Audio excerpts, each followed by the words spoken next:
11/3/2026 இந்த சம்பவம் நடந்ததை கேள்விப்பட்ட உடனேவே சம்பவ இடத்துக்கு நான் விரைந்து போயிட்டு அங்கே சம்பவ இடத்துல நீங்கள் பார்த்தீங்க அப்படின்னா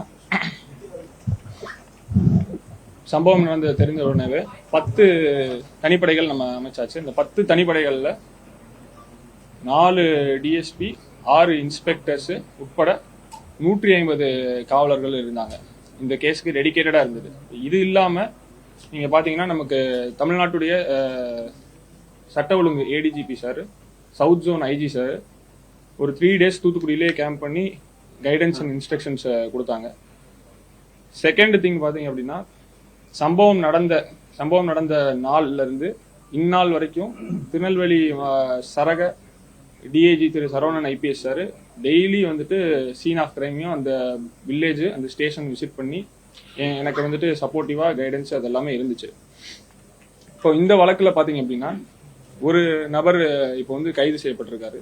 ஃபர்ஸ்ட் விஷயம், அந்த நபருக்கு நம்ம எப்படி கைது அப்படின்னு பாத்தீங்கன்னா இந்த இன்வெஸ்டிகேஷன் எல்லாமே வந்துட்டு பியூர்லி சயின்டிபிக் லைன்ஸ்ல தான் நம்ம பண்ணது.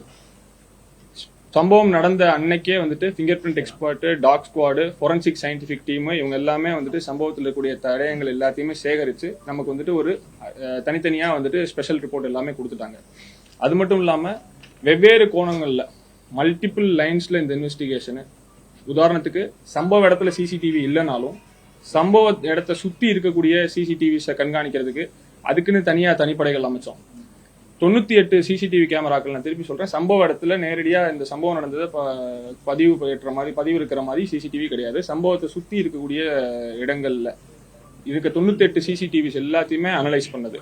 அதுக்கப்புறம் டவர் டம்ப் அனாலிசிஸ்ன்னு சொல்லுவாங்க. இதுல நீங்க பாத்தீங்க அப்படின்னா 2574 நம்பர்களுக்கு கால் பதிவேட்டுகள் பெற்று அதை அனாலிசிஸ் பண்ணதுக்கு தனியா டீம்ஸ்.